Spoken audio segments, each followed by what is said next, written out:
Where are you, girl? Your father must be dead worried about you. Call him when you get some time. Extra classes. Exams are near. I want to score well this time. Beck, don't drain yourself like this. With your soccer practice and this exam, when will you get some proper sleep? If you keep up with this terrible schedule, you'll get sick in no time. I'll manage. Hey, you've been upset the entire day. You didn't even talk to me about it. What exactly happened? Did something happen with Uncle Simon? He called me up, asking me about your whereabouts. I told him you're still at school, but he sounded so off. What's going on? You guys hardly fight, so what's the matter? He found out about Chris yesterday. Oh my God. I know. He is not the best guy in the world, and I'm not even trying to defend his rough past or his bad boy look, but Dad can't always act like this either. He thinks I'm an idiot who doesn't know anything about this world. When I tried to explain things to him, he just ignored me. He hasn't even talked to me since last night. What exactly happened? Chris came to pick me up from my part-time job yesterday, but on our way back, some cops caught us midway. Chris was not carrying his license, and while we paid the fine, that bastard didn't let us go. I don't know what their problem was, but then they asked for my dad's number and called him up, asking him to visit the police station. It got messy after that, and when we returned, he gave me a disappointed look. I tried to talk to him, but he kept shutting me out. I know I betrayed his trust, but I wanted him to meet Chris after he got a proper job. You know that, right? How hard Chris has been working so he can stand by my side and introduce himself properly to Dad. Dad thinks I no longer consider him important now, that I'll leave for my job in a few months. He was already upset about it, and now this happened. I want him to know that I can take care of us. I need the money so I can support him in the future. He always tells me that I don't need to work too much and that he will always take care of me. But Ella, it's not true. He is growing old, and I want him to step out in the world, not just for myself, but for him. He is your father, Becky. Of course he is worried about you. And as for Chris, you need to understand the situation. Girl, you had never dated. You never wanted to. And now that you are in love with someone, I know that you want him to be with you in the future. You knew the risks when you started dating Chris. And while I know he has changed a lot because of you, your father can't just accept him out of the blue, especially when he met him in such a crappy situation. Uncle loves you, silly. Don't ever forget that. But you need to understand letting you go is a tough decision. I know. God, I feel so stupid. I feel like crying and yelling, but I know it's pointless. Things were going well, but now it's all over the place. You can do it. It will be fine. And did you talk to Chris? No, I need some space for myself. It's okay. Take your time. Am I being an asshole for acting like this? No way, girl. Everyone deserves a break. You do too. You have been working so hard to give your father that break he never got. And it was because of your support that Chris has come this far. They know how much you mean to them. I'm sure it will be okay. Do you think I should get that job? Staying away from Dad and then getting into a long-distance relationship with Chris. What if it ruins everything? What if I lose both of them? Hey, don't let your intrusive thoughts get to you. But I will give you my honest opinion. What is it? You took that decision in a rush. I know you trust Gerald and everything for how much he has helped you with your studies, but that guy can be a pushover. He was trying to help me, Ella. He is our senior, and seeing the self-made man that he is, I took a lot of inspiration from him. I'm not saying he's a bad dude or anything, but he is way too ambitious, too career-oriented and money-driven that he makes everything else sound meaningless. I know you want to do your best, but somewhere along the line, it looks like you are starting away from us and running after money. I don't want to demoralize you by saying all this stuff, but take a break and do things at your pace instead of listening to someone else. You are already doing great, and I'm sure Uncle Simon and Chris must have told you the same thing. I see. All right. I'll talk to you later then. Are you angry? No, I just need some time to think. Okay. What Giselle told me, I had mixed feelings about it. What I plan to do is for my father's sake. He has raised me all alone since Mom died 10 years ago. We were never the most financially stable family either, but he did his best to give me a good life and good education. Dating Chris was never in my plan, but falling in love with him just happened. A year ago, when a former delinquent asked me to help him with his studies, it was cute. He understood me, and I never judged him. But what attracted me to him was how hard he tried to become his best self. We kept our relationship secret for our sake only. He wanted to get a stable job while I wanted to work on my career. My dad isn't strict, but he has always been a little possessive about me.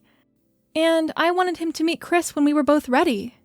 However, things have gone down the drain now, and all the little mistakes I made are now getting back at me. During the past few months, though, I've been so busy that I hardly get much time to spend with them. Dad feels lonely, even though he'd never say it to my face. And while I'm trying my best to give my time to them, I also need to focus on myself. Hey, Giselle, did you talk to Becky? Yeah, she told me everything that happened yesterday. I feel like I've ruined everything. Shit. I'm sure Becky doesn't want you to think like that. She hasn't talked to me properly since yesterday either. What if she wants to leave me now? Hey, now, you know she is not like that. She will never do it. You mean a lot to her. But what if she does? I mean, I am distracting her. And after what happened with her dad, I'm just shit scared, that's all. Are you upset that she will leave town in a few months? Of course I am, but I can't hold her back. She has dreams, and it doesn't end there. She has to look after her father, too. I don't know. I feel incompetent at times. She has been so busy, and that Gerald has filled her mind with all sorts of ideas. I mean, I do understand her passion for the job, but isn't it too soon? She is just 22, and while I do sound like I want to tie her up and keep her close to myself, I also want her to be a little more careful. When I get thoughts like this, I go crazy for not being the man she expected me to be. But I'm just worried. Don't you think that Gerald has ulterior motives? I don't know why Becky doesn't want to see it, but that dude is trying to make his move on her. I trust her, Giselle. Whatever relationship she has with him, it's purely professional. It's not like I haven't told her to stay away from him. She just wants to make decisions for herself. And if that guy tries to touch her, I will be ready to break his arms anyway. Don't overthink too much. And if you have something to tell her, do so. Don't push your feelings away just for her sake. I'm certain she doesn't want you to. If I tell her I'm jealous and insecure, you think she's going to take it nicely? I'll sound pathetic. You still need to, though. You guys have been together for more than a year now. Don't hold yourself back like this. She is the only girl I've truly loved. The only girl I want to be with. I feel a little embarrassed saying this to you, but I don't want to make mistakes that would take her away from me. I just hope she won't forget me in pursuing her dream. Instead of telling me all this, you should talk to her properly. I even need to talk to her father. I need to apologize to him for yesterday. Do so. I'm rooting for you guys. Thanks, Giselle. Take your meds, Dad. It's time. I already did. Now that you'll be leaving me soon, I'm getting used to taking care of myself. Dad, please, not again. Why did you never tell me about the boy? I wanted to do things right. I wanted to introduce you to him once everything was set. He is a good guy, Dad. Really, I love him. I'm not stopping you from dating him, Beck. I'm just asking you to sit down and take a look around. You were running away from me, from all of us, and I can't catch up. But what I'm doing is for your sake, too. I want to take care of you. And I don't want you to lose yourself in that process. I have raised you, Beck. I know how you are. You have always given your all to make me happy, and you have no idea how proud I am of you. But this job that you're running after, does it have to be now? Didn't you have other plans? What about your French classes and soccer? Are you going to give up on everything for the money they are offering you? If I don't work, who will care for you? Who will make money? You get sick, Dad, and I start to panic. It reminds me of Mom and how we failed to save her because the hospital bills were skyrocketing. I don't want that to happen to you. You still don't understand, do you? What exactly do you want? You weren't talking to me, and now you're telling me all this? Do you not want me to go? Do you want me to stay with you? I don't want to tie you down, Beck.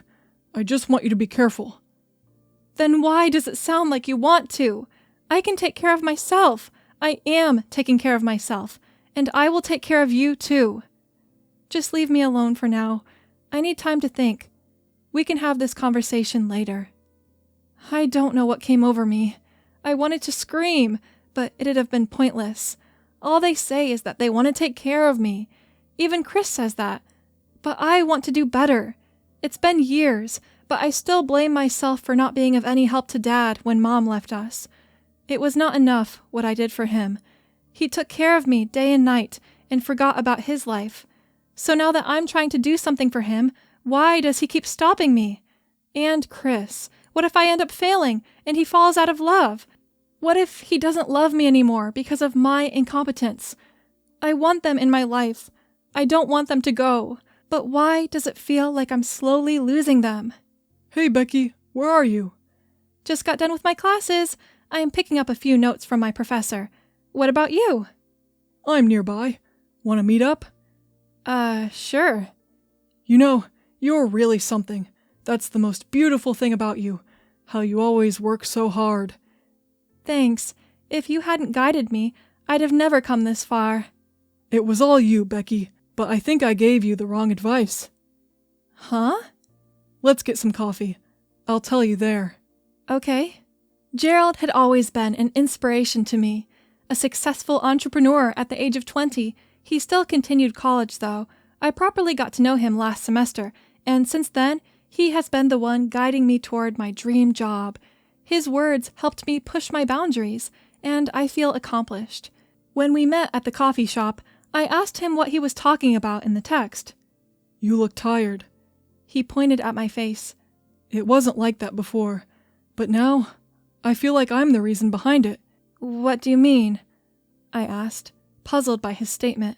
You looked lively before, more passionate about the dream you were chasing, but now you look drained, so exhausted and lifeless that I can see myself in you. What? You are amazing, just the way you are. I liked you that way, when you were passionate but still caring. I threw away all my relationships when building up my career.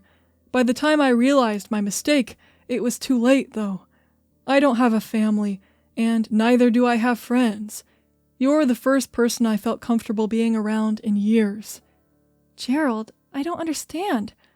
What is it? Gerald sighed as if contemplating the unspoken words in his head. But then he said it. If I asked you to be with me and leave Chris, would you do that? He asked with a straight face. There are a lot of benefits if you date me. I can help you with your own startup. Don't you think it's convenient for you? While his mocking smirk made me want to punch him, I held myself back. Not in a million years! I would never do that.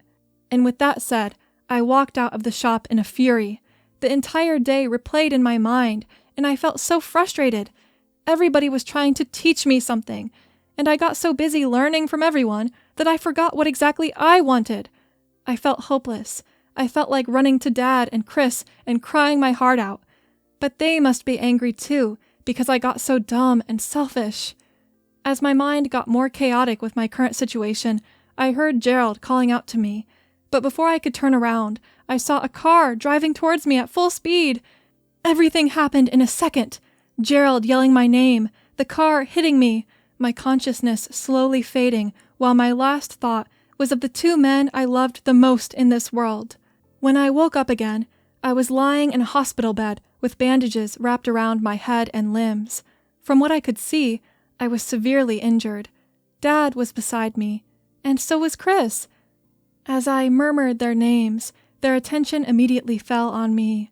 They started crying, and so did I. Chris told me Gerald brought me here, and informed them about it. I felt grateful. I needed to thank him. Behind his apparent proposal, I knew what he was trying to tell me. At that moment, I finally realized my mistake. I realized how blindsided I had gotten. But with this near-death experience, I wanted to be around them more. I apologized to Dad, and he said it back to me. We hugged, cried like babies actually, while he kept repeating how proud he was of me. Perhaps it's time for me to take that break. Perhaps it's time for me to breathe and enjoy myself a little. They are here, and their faith in me is enough to boost me up. They need me, and I need them. That job can wait another year. In fact, I can do better. I gotta work on my other dreams for now. And when the time is right, I will achieve my dream so that I never feel incompetent again.